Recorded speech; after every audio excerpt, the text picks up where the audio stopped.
여러분, 예배당에 빈자리 보시면 어떤 생각이 드세요? 아, 우리 교회 망했구나. 오래전 이제 신학교 공부를 할 때 이제 교회사 시간에 들었던 이야기입니다. 제가 이제 80년대 신학교를 다녔으니까 그때 이런 이제 선언적 의미가 있습니다. 유럽 교회는 망했다. 그리고 앞으로 미국 교회가 망할 것이고, 이렇게 이제 이야기들이 아주 화제가 되었었습니다. 그럼 왜 망했느냐? 그 이후로 유명한 유럽의 교회들이요, 술집에 팔립니다. 그리고 한쪽에는 10여 명 정도의 나이 드신 분들만 남아서 주 안에 있는 이런 찬송만 부르면서 교회 현실을 지적하면서 이야기한 겁니다. 저는 그때 그렇게 믿었어요. 유럽교회가 망했다고요. 그런데 이제 교회 성장을 전공한 저로서는 세계 교회가 돌아가는 모습을 종종 이렇게 점검을 합니다. 유럽 교회가 정말 사라졌을까 이제 살펴봤죠. 물론 유럽의 많은 유명한 교회 건물들이 유명한 관광지로 변한 것은 사실입니다. 교회에 모이는 숫자가 과거보다 엄청나게 줄어든 것도 사실입니다. 그런데 교회 사이즈와 규모가 줄었다고 교회의 죽음을 의미할 수 있느냐는 의문이 들었어요. 혹시 우리가 두세 사람이 내 힘으로 모이라는 그 주님의 그 명제에 우리는 불순종하고 우리의 기대와 우리의 눈에 보이는 안목의 정역에 속고 있는 것은 아닐까라는 생각을 하게 되었습니다. 제가 전도사 시절에 제가 청년 세대의 1세대입니다. 대학생들, 청년들을 복음화 하는데 제가 1세대 이제 사역자였습니다. 참 많은 열매를 거뒀죠.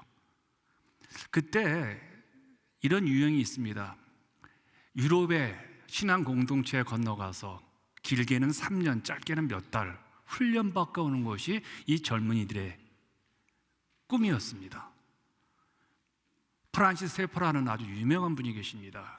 저는 그분 책을 다 읽으면서 난 이분이 있는 수도사 스위스 라브리에 가서 한 1년만 나 살다 왔으면 좋겠다라는 생각을 한 적이 있을 정도로, 당시에 죽었다는 유럽에서요, 수많은 공동체로 우리 한국의 젊은이들이 막 몰려가고 있었습니다. 당시 유럽은 여전히 교회들이 활기가 없었습니다. 그런데 이것저것에서 문화적으로, 삶으로 그리스도인의 가치관대로 살아가는 수많은 조용한 그리스도인들이 우리 한국 교회의 실력과는 너무나 견줄 수 없는 수준 높은 성숙한 그리스도인들이 곳곳에 있었다는 거예요. 성경 문화적으로, 가치관으로 정립된 분들이 유럽에는 너무너무 많았다는 거예요. 당시 유럽 교회가 죽었다는 것을 우리는 무엇을 보고 좀 고민을 해야 될까요? 유럽 교회가 더 이상 중세 국가 권력과 결합된 거대한 종교 시스템이 이제는 되지 않았다는 거예요. 유럽은 교회가 줄어든 것이 아니라 세상 권력으로서의 정부와 함께 권력을 누리고 나누고 갖고 있는 그 지분이 줄어들었다는 거예요. 예전에 유럽 교회가 얼마나 정치 권력화되었습니까? 그래서 이 현상은 교회 쇠퇴가 아니라 오히려 성경적 복음의 본래 교회 모습에 가까워지는 과정으로 보아야 하지 않을까라는 생각을 하게 되었습니다. 우리가 가장 이상적인 교회라고 부르는 초대교회들은 거대한 조직들이 아니었습니다. 규모와 숫자가 엄청나지 않았다는 거예요. 현대적인 평가, 규모와 숫자 앞에서 초대교회들은 정말 작았습니다. 작은 공동체였습니다. 그런데 그들이 갖고 있는 게 무엇이었습니까? 예수 생명이었습니다. 그리고 그 예수의 생명의 삶을 평일에 나누려고 하는 열심들이 있었어요. 그들은 다른 것 갖고 있지 않았습니다. 예수 그리스도의 생명을 갖고 있었다는 거예요. 그리고 그걸 나누려고 애를 썼어요. 이런 성경과 이 역사의 흐름 속에서 54년이 된 우리의 인식은 좀 바꿔야 되지 않을까라는 생각을 해봅니다. 교회 숫자가 많다고 교회가 살아있는 것은 아니죠. 교회 숫자가 줄었다고 교회가 죽은 것은 아니라는 겁니다. 요즘 이런 말이 유행하죠. 한국 교회는 망했다. 지금 600만도 안 된다고 합니다. 그런데 주일날 예배에 모이는 숫자가 300만으로 떨어졌대요. 제 친구들도 다 힘들어하고 있어요. 그러면서 뭐라고 말하면 한국교회는 곧 막 문 닫을 것이다. 개척 꿈도 못 꾼다고 말을 합니다. 그런데 한편으로는 또 개척을 해요. 물론 한국교회가 위기라는 말을 저는 동의합니다.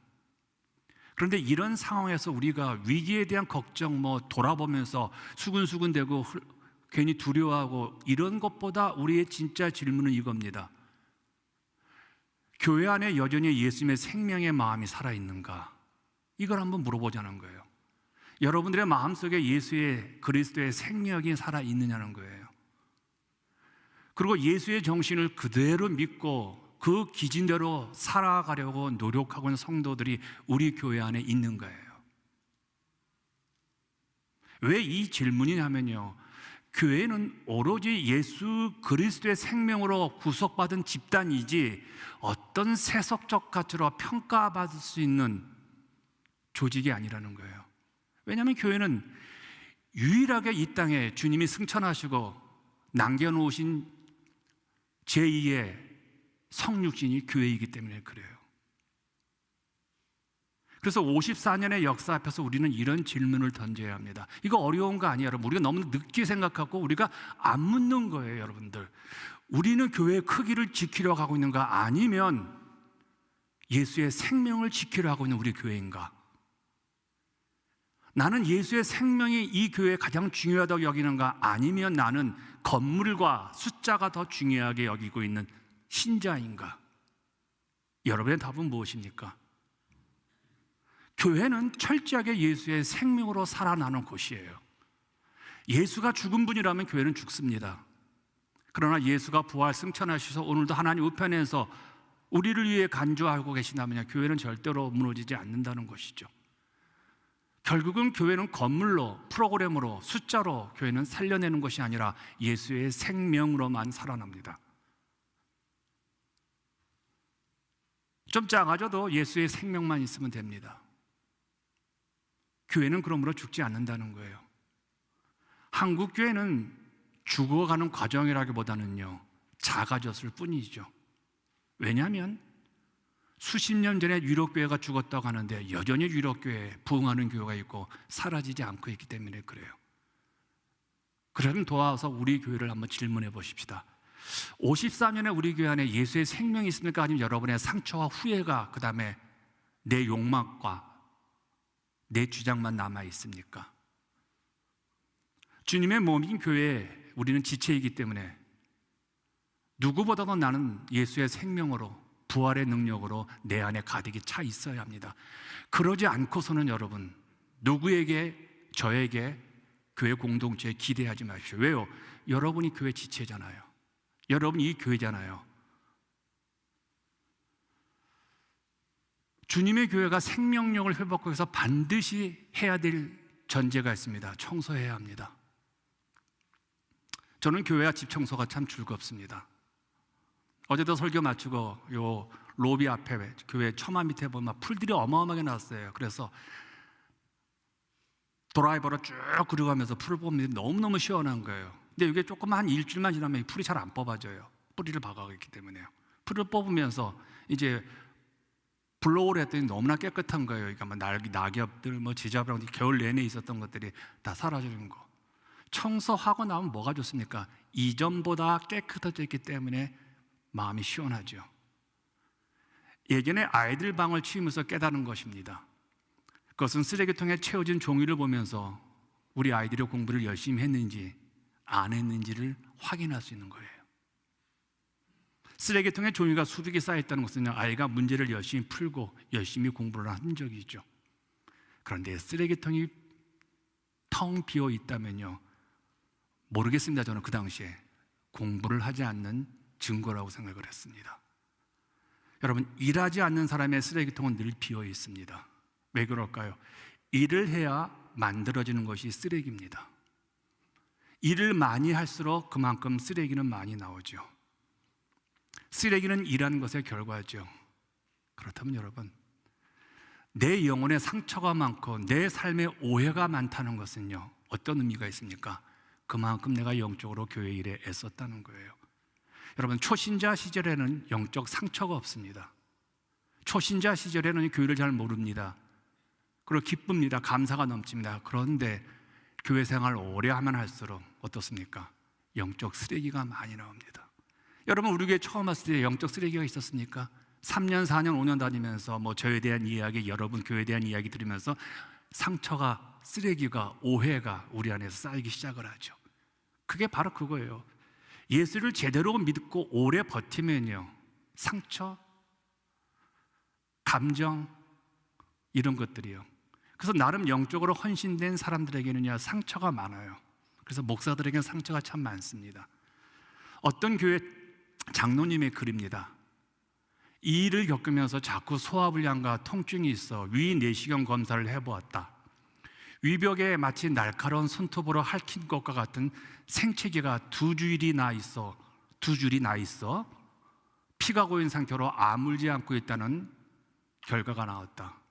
의사는 내가 무슨 독한 약을 복용했었거나 또는 극심하게 스트레스, 신경 쓰는 일이 있었는지를 물어보았다. 나는 약을 복용한 적은 없다고 답변을 했다. 그러자 독실한 불교 신자라는 그 의사가 내게 이렇게 권면했다. 선생님, 종교를 한번 가져보시지요.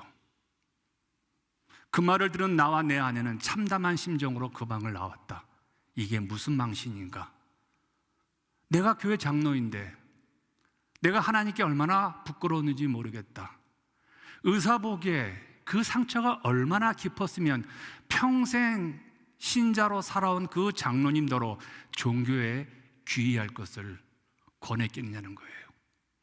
그런데 여러분, 이 장로님이 다니는 그 교회 목사님은 바로 그 장로님과 갈등으로 인해 심장 부정맥으로 3주 후에 수술 날짜를 잡아 놓았다고 합니다. 누구의 이야기입니까? 이것이 오늘 우리가 갖고 있는 영혼의 쓰레기라는 겁니다. 우리 교회는 54년 반만년의 역사를 가지고 있습니다. 그 세월에서 얼마나 쓰레기를 많이 치웠을까요? 또 얼마나 많은 쓰레기가, 우리가 모르는 쓰레기가 54년의 세월 속에 쌓여 있냐는 거예요. 여러분, 이 영적인 쓰레기를 어떻게 우리는 청소해야 될까요? 여러분, 히스기야를 벤치마킹 하십시오. 그가 행한 영적 대청소가 역대하 29장에서 31장에 소개되고 있습니다. 첫 번째로 히스기야는요, 닫혔던 예루살렘 성전문을 열고 성전을 수리합니다. 3절을 보시면요, 첫째 달에 여호와의 전 문들을 열고 수리하고, 이 당시 유다 왕 히스기야는 25살의 젊은 나이에 왕위에 올랐습니다. 히스기야 왕이 될 때 유다는 꺼져가는 등불과 같았습니다. 아버지 아하스 왕은 이미 북이스라엘을 멸망시킨 아수르에게 조공을 바쳐가면서 남유다를 근근히 이어가고 있었습니다. 이런 상황에서 더욱 안타까운 것은 이스라엘 교회의 영적인 상황이었습니다. 이스라엘 백성들의 영적인 상태였다는 거예요. 아버지 아하스는 예루살렘 성전문을 아예 닫아버렸습니다. 예배를 못 드리게 했습니다. 그리고 하나님 대신에 거리와 산당을 만들어가지고 거리와 산마다 우상을 만들어 바알 숭배를 격려했습니다. 그리고 자신의 아들들을 놀랍게도 몰렉이라는 우상에게 바쳤습니다. 이런 상황에서 왕이 된 히스기야는요, 아버지의 정책과는 정반대되는 정책을 폈습니다. 그는 이스라엘에 처한 위기를 정치적으로 풀지 않았습니다. 거대한 제국 아수르를 향해서 외교적으로도 접근하지 않았다는 거예요. 그가 택한 정책이 뭔지 아세요? 영적 대청소였습니다.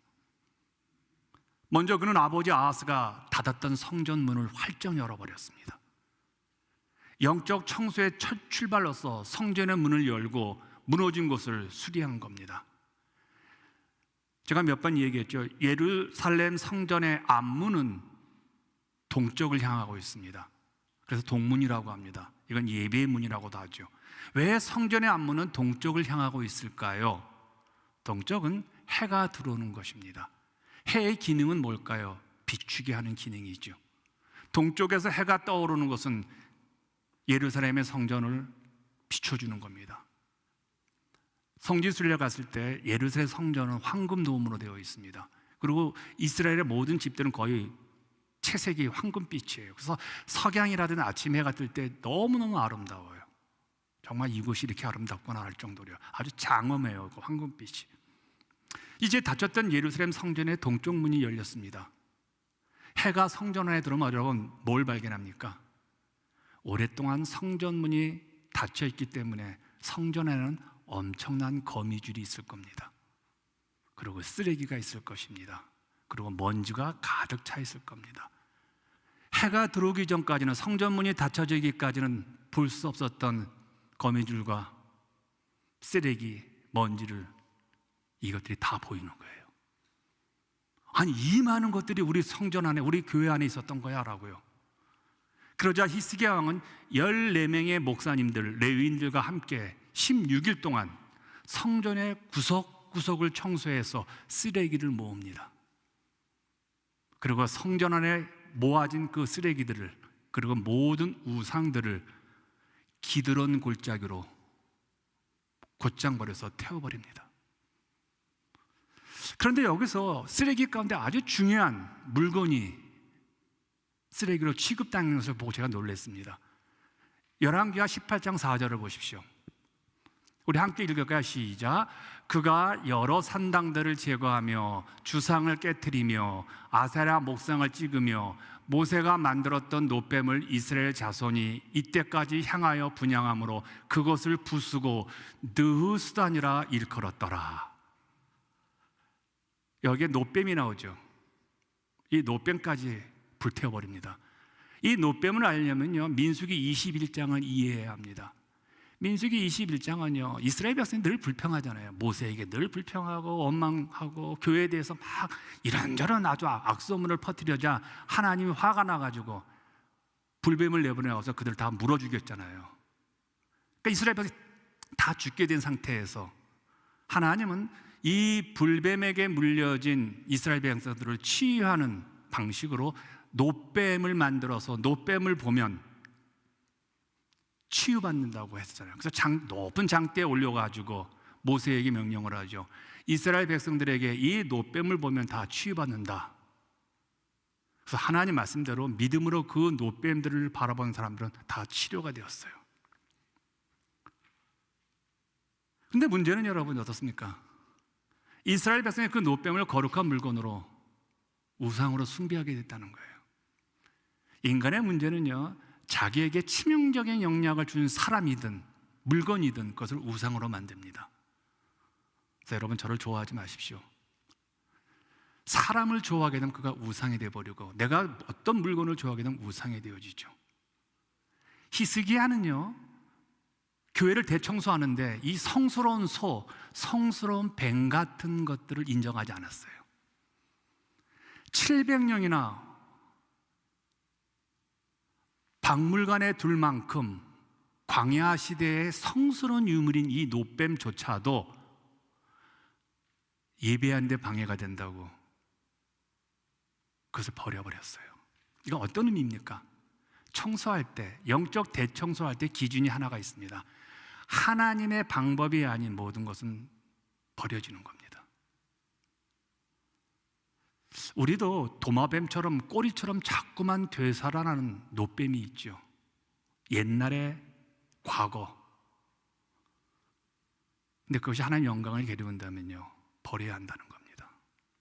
제가 실수한 게 하나 있어서 제가 고백을 합니다. 제가 저희 교회 부임했을 때 제가 박사가 2개가 있잖아요. 주보에 패스터라고 박사를 썼었어요. 지금 그게 얼마나 어리석은지 몰랐어요. 그래서 어느 순간부터 제가 그 박사라는 단어를 제 인생에서 빼버렸어요. 자꾸 거기에 의지하려고 해요. 주님을 영원하게 하기 위해서 내가 공부한 건데 내 이름이 올라가는 것을 느꼈어요. 한국에서 목회할 때는요, 좀 잘 나갔습니다. 공부 많이 한 목사고, 뭐 설교도 그렇고 부흥회도 그렇고 학교 또 겸임교수도 했기 때문에. 근데 이게 다 목사라는 것보다 박사라는 게 제 인생의 앞에 서게 되더라고요. 근데 그게 주님을 영원하게 하지 않았다는 걸 제가 깨닫습니다. 제가 지난 고난주간에 금식을 했습니다. 금식을 하면서 제가 책을 안 봤습니다. 일주일 내내 책을 안 읽었습니다. 그리고 전화기를 제가 오후에는 전혀 보지를 않았습니다. 그러니까 몇 통 전화가 왔는데 막 저한테 화를 내더라고요. 왜 응답을 하지 않느냐고. 이것들이 주님을 만나는 데 방해가 된다고 생각해서 한 주간만큼 내가 좀 더 주님 앞에 나아가자라고 했었어요. 여러분은 어떠세요? 노뱀들 있지 않습니까? 우리는 주님을 영화롭게 만들지 못하는 친구들과의 관계를 끊어버려야 할지도 모릅니다. 오랜 세월 사귀어 와서도 내 영혼의 풍성함을 막는 것이 있다면요, 끊어야 합니다. 그것들이 과거에는 나에게 도움이 되었다 할지라도 그것이 내 인생의 노뱀이라 한다면 끊어야 하는 것이죠. 가끔 실링팬의 먼지때를 제가 닦습니다. 봄 때마다 이렇게, 왜냐면 이제 여름 들면 돈일가 닦아냅니다. 근데 어떤 먼지들은 먼지 털에게 쉽게 떨어지는데요, 어떤 먼지들은 잘 안 떨어져요. 왜 그랬을까요? 그 먼지는 오랜 세월 동안요 청소하지 않았기 때문에 찌든 거죠. 여러분, 찌든 때는 잘 벗겨지지 않습니다. 찌든 때는 청소용품을 사용해서 벗겨내야 합니다. 그럼 왜 먼지가 찌들었을까요? 그 가벼운 먼지가 왜 찌들었을까요? 쉬운 눈에 보이는 먼지만 털어냈기 때문에 그래요. 늘 먼지 털이개로 가볍게 몇 년을 털다 보니까 어떤 먼지는 그 털이개로부터 벗어나서 몇 년 묵으면서 그 위에 때가 또 그 위에 먼지가 쌓이면서 이제는 이건 약품 아니면 벗겨내기가 어려워요. 여러분, 오래된 쓰레기는 청소하기가 참 어렵습니다. 오늘 우리 삶에 적용할 부분입니다, 여러분요. 죄송합니다. 나는 왜 아직도 그 유명한 인격적인 그런 목사처럼 나는 왜 못 살까? 내가 예수 믿은 지 벌써 목사의 집안으로서 지금 4대째 집안인데 난 아직도 왜 세상에 보이는 것에 흔들리고 돈에 아직도 기가 죽어 있고 사람들의 말에 왜 이렇게 귀가 얇아가지고. 여러분, 작은 것이 오래 세월 쌓임이면요 정말 청소하기가 아주 어려워요. 여러분이 영화 불의 전차라는 영화를 보셨을 겁니다. 여기에 실제 주인공으로 알려진 에릭 리들이라는 분이 계십니다. 이분이 올림픽 금메달을 따고 난 다음에 다 포기하고 중국 선교사로 나갑니다. 그가 중국 선교사로 사역하면서 매일의 삶 속에서 원리대로 적었던 책을 한 권도 있습니다. 이렇게 그리스도인으로 살아야 된다는 영적 지침서라는 책이에요. 그리스도인의 생활 훈련이에요.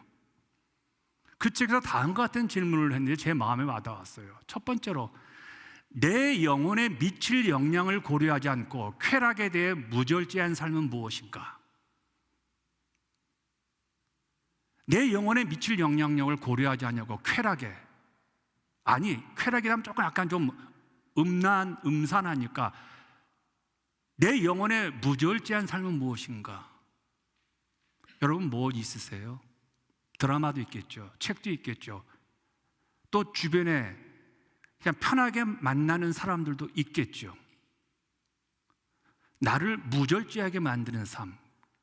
두 번째는요, 나는 얼핏 해롭지 않아 보이는 작은 것을 탐닉하면서 습관에 빠지는 무절제의 삶은 무엇인가? 해롭지 않아 보여서 이게 별거 아니야. 그런데 그 작은 것이 습관에 빠지는 건 이 무절제의 삶 무엇인가? 저는 개인적으로 유튜브입니다.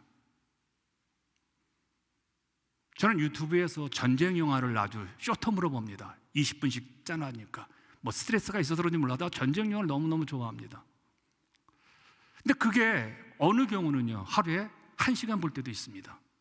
4개만 보면 1시간 보는 거잖아요. 그의 권면은 이겁니다. 내 영혼이 죽는 것이라면 귀에 좋게 들려도 듣지 말고 보지 말자는 거예요. 내 영혼을 괴롭게 하는 것이 있다면요, 그것이 자식이든 그것이 친척이든 그것이 나의 생명의 친구들이라도 거절하라는 거예요. 아무리 작은 것이라 할지라도 영혼을 죽이는 것은 무시하지 말자는 거예요. 아이, 목사님 그렇게 신앙생활 합니까? 예, 그렇게 신앙생활 하셔야 돼요. 왜? 우리가 아직 거룩한 하나님의 백성으로의 삶에 본이 못 되고 있잖아요. 지금 우리 교회가, 여러분과 제가요. 우리는 작은 것을 아주 우습게 여깁니다. 뚝이 무너지는 것은 큰 물 때문이 아니죠. 이게 바늘구멍으로 무너지는 거예요. 여러분, 태산에 걸려 넘어지는 사람 보았습니까? 작은 돌뿌리에 걸려 넘어지잖아요. 여러분, 시작할 때는 별것 아니라고 생각했는데 그것이 습관으로 굳어지잖아요. 그것은 우리의 인격을 만들어냅니다. 습관이 무서운 것이 인격이기 때문에 그래요. 작은 말 하나에 내 인격이 달려 있어요. 작은 내 생각이 결국 내 인생의 습관을 만들어내죠. 바로 이 점이 우리가 청소해야 가장 중요한 영적 쓰레기들입니다. 그럼 어떻게 될까요? 매달 아니면 적어도 1년에 한두 번 정도는요, 우리의 심령을 한번 말씀에 비춰서 한번 점검해 보세요. 하나님의 기준을 갖고 계셔야 합니다. 그래서 철저하게 내 영혼의 상태를 점검해야 합니다. 우리 영혼에 찌든 때가 무언가를 보셔야 합니다. 수년간 벗기지 않았던 때들을 벗기지 않으면 그냥 먼지털이로 주일날 교회 와서 한순간에 그냥 가볍게 회개 기도하는 것으로 우리 영혼의 때는 벗겨지지 않습니다. 우리 영혼의 때는요, 우리 영혼을 죽입니다. 그래서 성장을 막습니다. 한 번쯤은 성령의 손전등을 가지고 비추십시오. 하나님이 깨달아 주시면요, 모르던 죄를 깨닫게 되고 순결한 하나님 사람으로의 변화가 일어납니다. 성령의 도우심을 입지 않고서는 죄를 보지 못하기 때문에 성령에 매우 민감하셔야 합니다. 특별히 여러분, 습관적인 죄는 성령의 도우심 없이는 볼 수 없죠. 제가 예수를 믿으면서 이건 여러분들 그냥 받아주십시오. 내가 행하는 모든 죄는 하나님이 미워하는 것이며 하나님과 교제를 깨트린다라는 확신이 있어요. 저는 하나님이 제 인생의, 제 삶의 목표입니다. 저는 천국 못 가면 억울할 것 같아요. 분할 것 같아요. 전 천국에 가서 두려운 게 하나 있어요. 네가 했던 설교, 네가 했던 목회 다 거짓이다라면 이건 뭐 회복 불가능이에요. 돌아갈 수가 없어요, 거기서는요. 그래서 지금 잘하려고 합니다. 목회 한번 제대로 해보려고 합니다. 설교 제대로 한번 해보려고 해요. 예수 제대로 한번 믿어보려고 해요. 얼마 남지 않았어요, 제 인생에 있어서요. 근데 제가 남을 다른 교회 기웃거릴 시간이 저는 없어요. 내 영혼의 상태 점검하기도 어려워요. 내 인생의 시간들이요. 여러분, 교회의 역사가 반만 년이면요, 찌든 때가 얼마나 많겠습니까? 여러분, 교회 반만 년의 역사 속에서 찌든 때의 특징이 뭔지 아십니까? 이게 반복되는 거예요. 털어지지 않기 때문에 반복돼요. 이게 1년에 한 번, 2년에 한 번, 10년에 한 번씩 반복돼요. 저는 54년 된 우리 교회가 제일 먼저 해야 할 일이 있다면 그것이 뭐라고 생각했는지 아세요? 제가 정상적으로 은퇴하는 겁니다. 제가 예전에 어려운 것일 때 많은 분들이 당신 실력이라면 다른 데 갈 수 있는데 왜 그 교회에 붙어 있습니까? 라고 하면 제가 이렇게 말했어요. 우리 교회는 제가 정상적으로 은퇴해야 합니다. 한 번도 정상적으로 은퇴하신 분이 없었어요. 며칠 전에 우리 어제 이웃자 권사님하고 얘기하면서 제가 제일 오래 이 교회 사역했네요. 그러니까 권사님도 웃더라고요. 그런데 하는 말이 54년에 비한 목사님 반도 안 돼요. 그러더라고요. 반도 안 되죠. 전 제가 해야 할 일이 있다면 그거라고 생각했어요. 교회를 함부로 대하는 행동과 말입니다. 두 번째는요, 너무 교회를 쉽게 얘기를 해요. 여러분이 다니는 교회인데 너무 쉽게 말을 해요. 여러분이 이 교회 지체인데 쉽게 말을 해요. 그 교회, 우리 교회 하나님의 성령의 빛이 들어오도록요 문을 열어놓기 위해서 가장 먼저는요, 이 교회 지체된 내 자신이 먼저 성령의 불을 받으셔야 합니다. 그리고 하나님 향해서 내 예배의 문을 활짝 열으시고 기도의 문을 열으시고 말씀 앞에 순종의 문을 열어놓으셔야 합니다. 그래야 내가 어떻게 무너졌고 그래야 내가 소속된 이 교회가 뭐 때문에 무너진지를 알게 되어지잖아요. 그래야 버릴 것이 무엇인지 알잖아요. 그래야 무엇을 우리가 보수해야 될 것이 눈에 보이잖아요. 내 눈이 막아섰는데, 내 귀가 막았는데 무슨 얘기할 수 있을 것이고 무엇을 주장할 수 있겠냐는 거예요. 히스기야는 그래서 성전의 동문을 활짝 열었습니다. 자기의 눈으로 보지 않았습니다. 하나님의 빛이 들어오시도록 성전에. 그러자 쓰레기가 보이자 그걸 다 치웠던 것이죠. 두 번째입니다. 영혼의 대청소를 하기 위해서 좋은 믿음의 팀워크를 유지하셔야 합니다.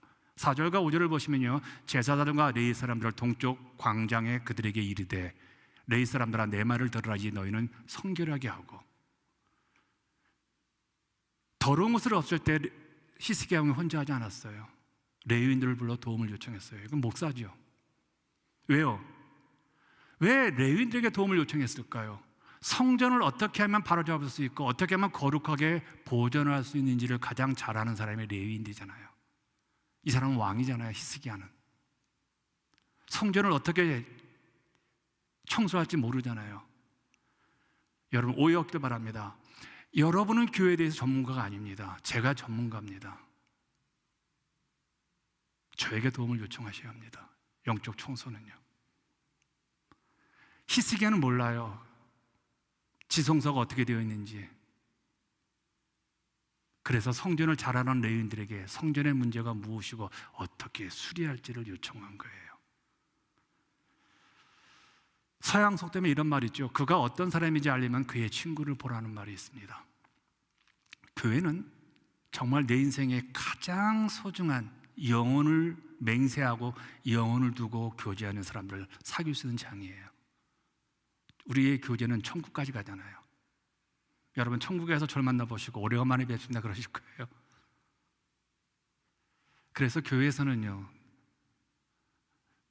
누군가로부터 도움을 받기도 하지만 중요한 것은요, 내가 누군가에게 도움을 줄 수 있는 영적인 어떤 기준점이 되는 삶을 사셔야 돼요. 좋은 팀워크를 가질 수 있는 사람을 만나셔야 돼요. 이게 참 어려워요. 내가 믿음의 사람이 아니니까 내 수준만큼만 만나는 것 같아요. 여러분들이 점심 식사 교제할 때 여러분들의 단어의 수준은 어떤 수준일까요? 식탁의 교제는요. 바울이 고린도서 3장 16절과 17절에서 이렇게 말합니다. 너희가 하나님의 성전인 것과 하나님의 성령이 너희 안에 계신 것을 알지 못하느냐. 우리가 하나님의 성전이래요. 그리고 우리 안에 성령이 계시대요. 여러분, 교회란 이건 예배당이에요. 여긴 예배를 드리는 곳이지, 교회란 여러분과 제가 모이는 이 모임이 교회예요. 내가 교회이기 때문에 여러분, 이 교회가 교회예요. 그런데 이 교회에 창문이 있고 교회에 문이 있고 교회에 기둥이 있다고 말해요. 그러니까 교회란 예수 그리스도의 터 위에 여러분 각자의 역할을 하면서 그 교회를 세워나가는 거예요. 제가 아무리 열심히 사역을 하라고 해도 여러분이 도와주지 않는다면 우리 교회는 늘 저 혼자만의 외침과 주장밖에 되지 않는 거예요. 여러분들이 우리 교회에 대해서 얼마나 많이 알고 있습니까? 잘 몰라요. 10년, 20년 다녀도요. 여러분, 우리 교회 역사를 제가 아마 다음 주에 여러분 소개할 거예요. 그리고 홈페이지에 들어가시면 교회 역사를 새롭게 제가 올린 것도 있을 거예요. 여러분, 우리 교회 비전을 아십니까? 비전이란 뭘 말합니까? 이 교회 방향을 말해요. 여러분, 엉뚱하게 우리 교회 비전이 뭐예요? 묻지 마세요. 이 교회 방향이 뭐냐는, 우리 교회는 방향 딱 세 겁니다. 구원을 시키는 거예요. 힐링하는 거예요. 인바이팅 초청하는 거예요. 그리고 매는 멘토링, 브릿지 하는 거예요. 누군가에게 내가 기준점이 되어주는 거예요. 우리 후배 세대들에게. HIM 대문자니까 이거는 그분을 위한 교회가 되는 거예요. 이것 말고 확고한 우리 교회 비전이 어디 있겠습니까? 우리 교회 미션 스테이트먼트가 뭐예요? 여러분, 가게 가면 미션 스테이트먼트가 있으면 우리 가게는 우리 교회는요, 세상을 변화시키는 교회예요. 넌 크리스찬들을 신자로 만들고 신자를 성숙한 교회로 만드는 거, 이건 모든 하나님의 교회가 갖고 있는 미션 스테이트먼트. 이거 없으면 교회 아니에요. 이거 말고 더 명쾌한 게 있습니까? 제가 20여 년부터 이걸 주장했는데 아직도 몰라요, 성도들이요. 목사님 비전이 뭐예요? 얘기해도 몰라요. 우리 교회 미션 스테이트먼트가 뭐예요? 모르더니 얼마나 알고 계십니까, 여러분요? 여러분, 나름 전문가가 되셔야 합니다. 이제는 그만큼 신앙생활 하셨으면요, 부엌의 전문가가 나와야 됩니다. 반주자의 전문가가 나와야 됩니다. 예배의 전문가가 나와야 돼요. 하나님 말씀을 누군가에게 가르칠 수 있는 전문가가 나와야 되는 거예요.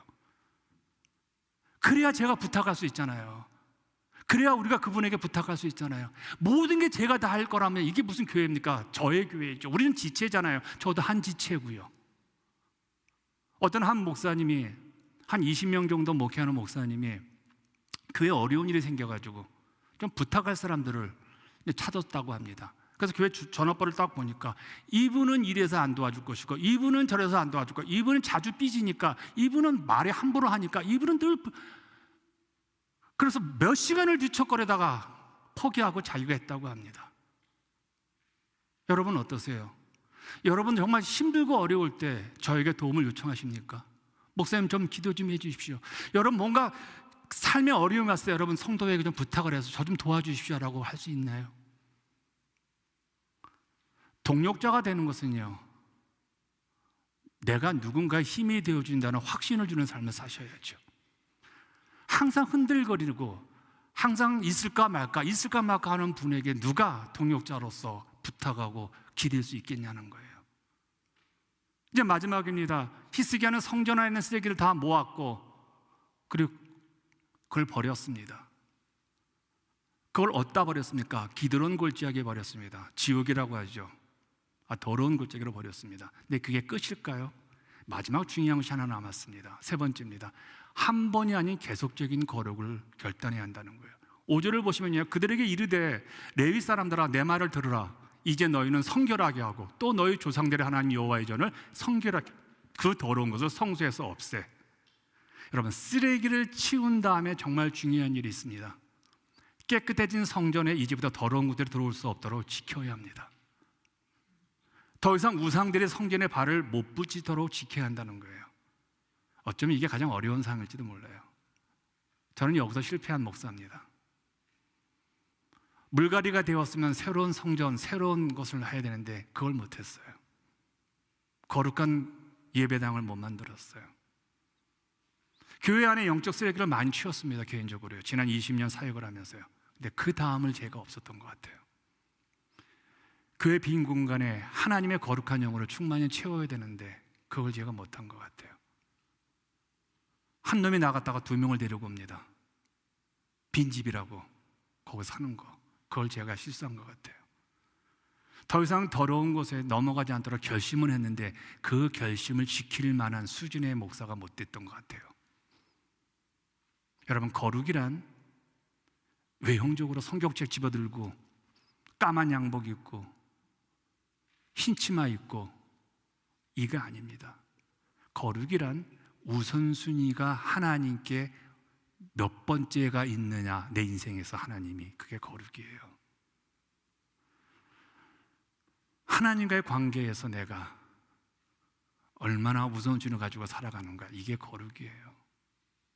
내 인생의 가장 우선순위가 무엇입니까? 하나님과의 관계라는 거예요. 주변의 어떤 것도 내 영혼을 침범하지 못하죠. 그래서 11절에서 우리에게 앞으로 이제 53년의 역사, 반만년의 이 위대한 교회가 새로운 역사를 만들기 위해서 오늘 하나님 우리에게 권면합니다. 11절입니다. 시작. 내 아들들아 이제는 게으르지 말라. 여호와께서 이미 너희를 택하사 그 앞에 서서 수정도로 그를 섬기며 분영하게 하셨느니라. 여러분, 하나님 우리를 선택하셨어요. 선택은 목적이 있어서 선택하잖아요. 그건 뭐예요? 하나님 섬기라는 겁니다. 뭘 가지고요? 입술이 아니라 삶을 통해서요. 주께서 나를 선택하셔서 주님께 분향하게 하셨다고 합니다. 저희 11절이요. 분향은 뭐예요? 예배 드리는 거예요. 꺼지지 않는 예배를 드리게 하셨어요. 그리고 또 뭡니까? 백성들을 인도하여 함께 예배 드리도록 우리를 세우셨다고 합니다. 참 신비한 게 하나 있어요. 저 같은 자를 목사로 만드셨다는 것도 신비하지만 설교자로 삼으셨다는 거예요. 여러분, 제 눈이, 제 생각에 이걸 어떻게 해석을 해요? 매 주일마다 내 편의 설교를 제가 어떻게 만들어요? 근데 놀랍더라고요. 이건 하나님 은혜죠. 전 제가 잘 압니다. 이 위대한 하나님의 마음을 제가 어떻게 알아낼 수 있겠냐는 거예요. 여러분, 하나님이 여러분을 택하셔서 하나님의 사람으로 만드셨고, 그것도 이 지역에서 가장 위대한 교회인 반만년의 역사를 지닌 게 많지 않습니다. 한국에도 많지 않습니다. 특별히 이민교회는 참 대단한 교회입니다. 이 교회 부르셨다면요, 우리 적당히 봉사하고 적당히 예수 믿겠다는 것은 여러분이 30년 전에는 가능할지 몰라도 이제는 이 반만년의 역사 앞에서는요, 적당이라는 단어는 없애시고 내가 믿음으로 내 할 수 있는 거 최선을 다해서 주님을 섬기겠다. 그런데 그런 마음을 품을 때 또 영적 쓰레기가 생깁니다. 상처를 받습니다. 오해가 생깁니다. 그런데 그 쓰레기가 무서워서 주님 섬기는 것을 피한다면, 주님의 일을 피한다면요, 훗날 주님 앞에 갔을 때 우리의 인생의 마지막 정리하는 그 시점에서 여러분,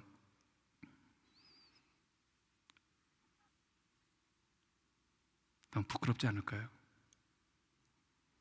주님은 새로운 사명을 우리에게 주셔서 열정 품고 일할 수 있는 환경도 분명히 주실 겁니다. 여러분, 좋은 분들도 만날 것이고 또 좋은 환경이 분명히, 그런데 그 전에 히스기야가 자기의 성전을 정화했듯이 이 교회를 사랑하고 이 교회가 새로운 역사를 만들어가게 사모하신다면 여러분, 교회보다 내 영혼을 점검하십시오. 내 신앙을 점검하십시오. 교회는 철저하게 개인 신앙의 성숙도에서 세워지는 것이지 교회 자체가 힘은 없습니다. 여러분, 스스로가 내가 하나님의 거룩한 성전으로 살지 못하느냐, 내 안에 성령이 계시지 않느냐. 그래서 하나님께 부패한 냄새는 이제 그만 흘리시고 하나님에게 향기로운 제물이 되어서 하나님의 미소 짓는 나로 말미암아 그런 여러분과 제가 될 수 있기를 축원하겠습니다. 우리 함께 같이 기도합니다.